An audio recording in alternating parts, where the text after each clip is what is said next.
At some point I was working in a capacity where I had to engage around a difference of opinion, not just politically, but also operationally speaking, about how to handle teenage girls that were forced into prostitution. See, I understood that they were teenage girls forced into prostitution. My colleague and others thought it was actually something other than teenage girls forced into prostitution. Concepts of consent, when you are below the age of consent, have a different meaning when you are denied access to basic resources, that you do not have parents that take responsibility for your welfare, and you are told that providing sex for access to money or resources is your means of survival.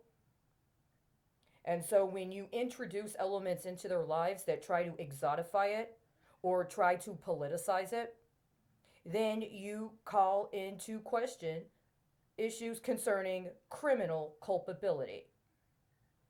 This is how I understood it when I was a journalist and later a newspaper editor. This is how I understood it when I was trafficking abroad. Or, I'm sorry, trafficking abroad. Well, maybe I was. Is that what you're saying? That by virtue of covering issues in other countries connected to people that were forced into prostitution and writing about it and publishing it, that when people took my articles that I published and used them for their political agendas around normalization and legalization of prostitution, including the prostitution of minors, does that make me criminally culpable with acts of prostitution? Does it make me criminally culpable with acts of trafficking? See, if we were allowed to actually have political discourse, we could actually discuss these issues in a direct and honest context. There used to be people that were politically active and organized globally that dealt with those issues, even saying that an artist is responsible for the manners in which their artistic products are taken and used and manipulated by other people. That the process of the art and what you do and how you reflect, even symbolically, can potentially be sabotaged. But in the act of sabotage, your presentation of it and your manner of comportment in accordance with it says something about the way it will be received and how successful they'll be in appropriating your life's work and using it contrary to who you were. So if you want to try to do your little crypto thing and make it seem like I'm the one that's somehow culpable with trafficking, then the question is, when I wrote articles about the sex trade and about prostitution, and I identified it as prostitution and trafficking, but then later people opportunistically took it and tried to make a political agenda out of legalizing and or normalizing prostitution. Does that make me culpable with their activities? Well, see, that's a very rudimentary argument that predates the actual matter at hand, which is, at that point, I was serving as a co-executive at a nonprofit organization that had to deal with these matters from both a political and an operational perspective. And I disagreed. I disagreed with the other co director, and I disagreed with those who claimed that they were in the position to make decisions about financing the operations as they were defined politically. Never once was I asked any question about criminal behavior or my understanding or cognizance of criminal behavior when it came to addressing the funders. To this day, nobody's even mentioned it. The concern was my appropriate comportment as somebody identified as white and somebody identified as not youth. That was a concern at the time. Now, if you thought you were going to use me and that specific arrangement as some sort of proxy in a case involving very, very significant state actors, because at this point we're talking about state actors, I think that what you're trying to do is make me Donald Trump. And you're trying to make my former colleague who? The entire city of New York? Or a specific political operative?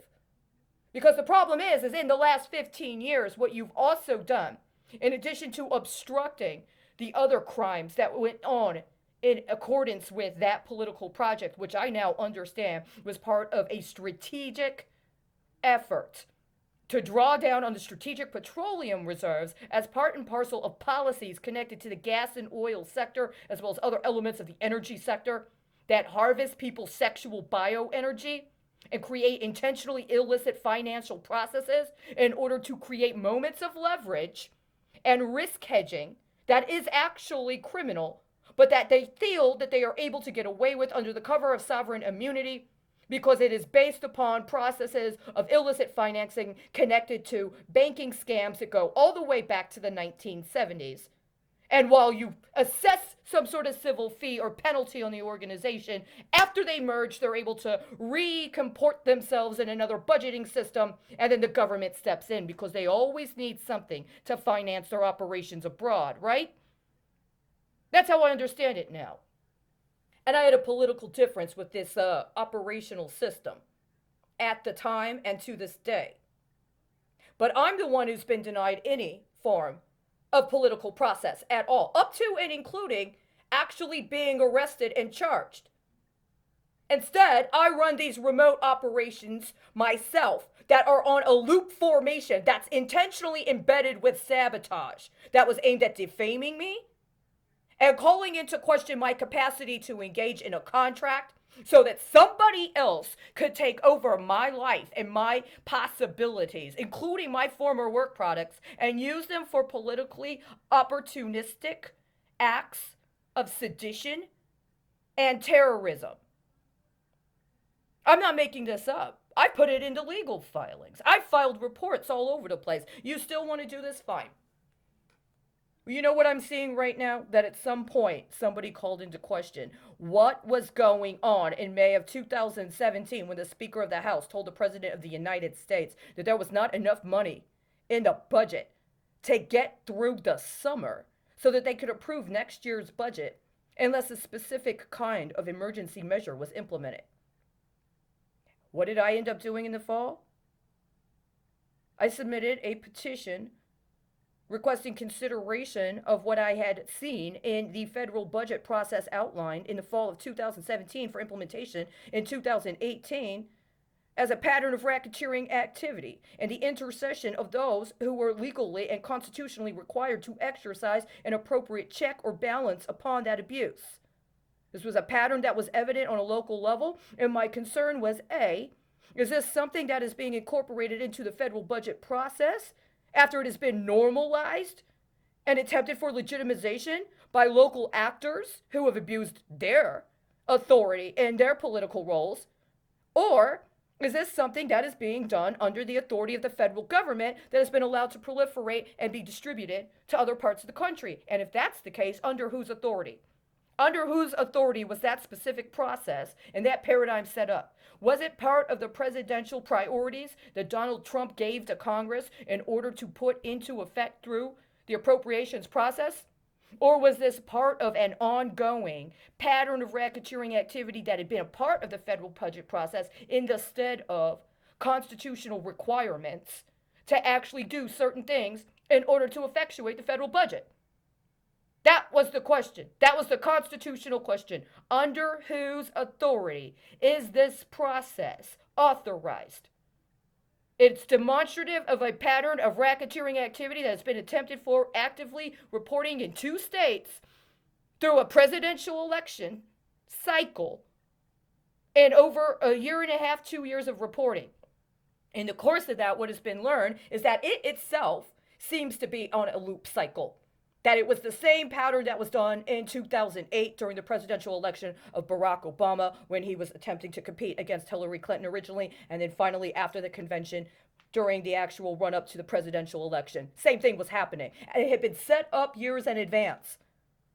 Now, I've done my own research. I'm not going to go and continue anymore to play into this, but part of what it involved was somebody wanted to leverage the prostitution of minors as a covert action financing their presidential election campaign.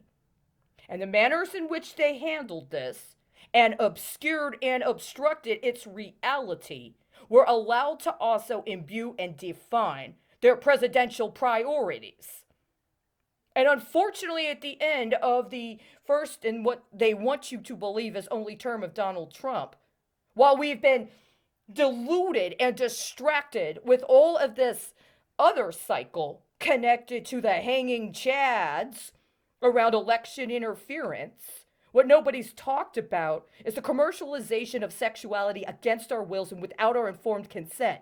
Because if you become conscious of it on that level, they try to defame you and slander you by saying that you have a delusion. And that instead, your entire political life is to be collapsed into advocating for healthcare, which is not healthcare at all.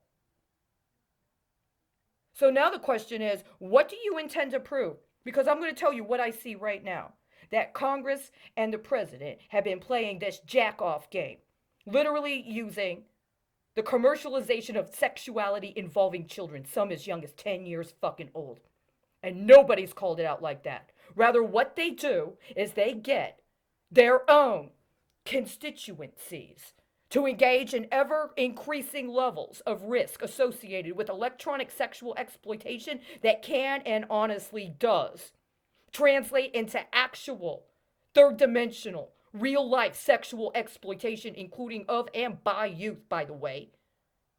And rather than dealing with an appropriate budgetary process, they engage in acts of sex terrorism in order to try to undermine the other or extort the other into conceding on points of politics that aren't actually about effective policy and sure as hell aren't anything about a constitutionally required process around appropriations and taxation.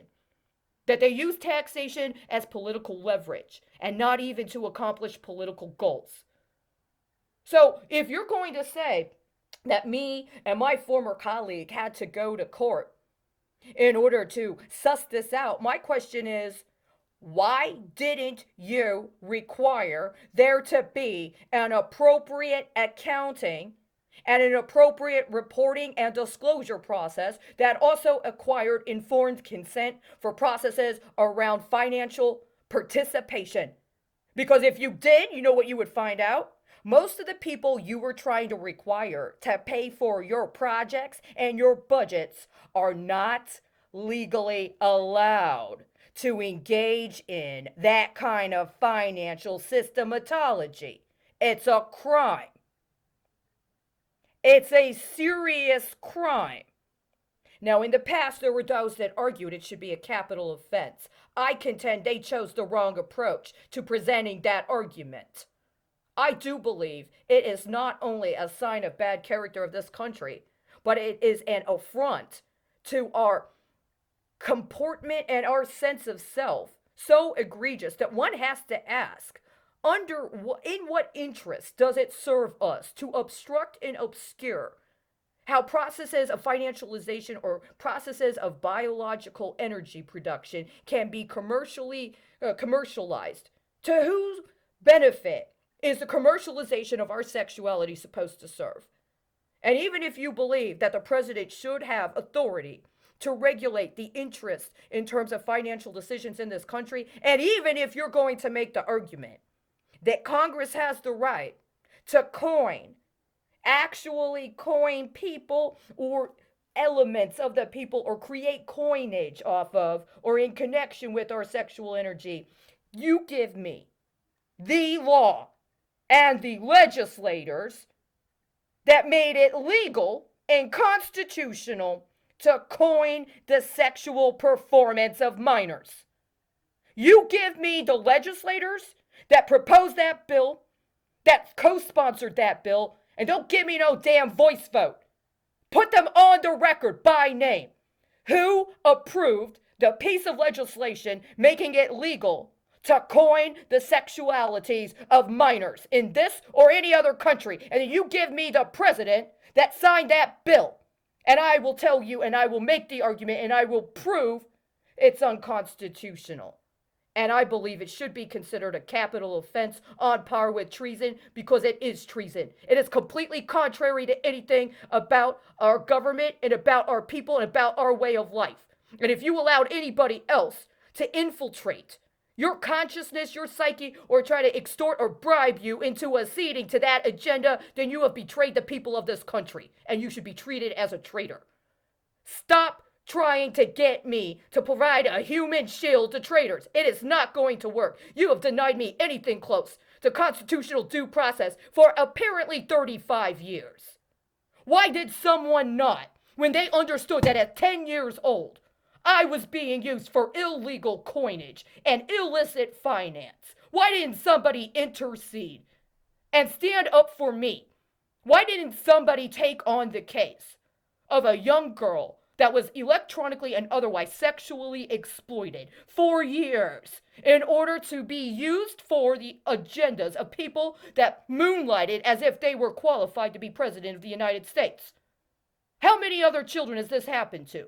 Unfortunately, because nobody had the character or the comportment to take that case on when I was 10, we have innumerable 10 years and up olds in this country, up to and including, it seems, the actual president's son, that are being allowed to be illegally coined. For who? You're going to try to make this what? Another Orientalist fantasy?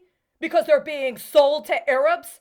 Kiss my ass. This is a homegrown problem. If you allowed foreign infiltrators to try to command you into authorizing those activities, you're a traitor. They need to be removed from office and they need to be prosecuted. We do not need the entire system of jurisprudence in this country being saturated by sex predators who devote every other constitutional mechanism we have available to creating pornography that's illegal, illicit, and completely unconscionable. It is unconscionable to try to program people in their adolescence to performing acts of prostitution for political opportunists.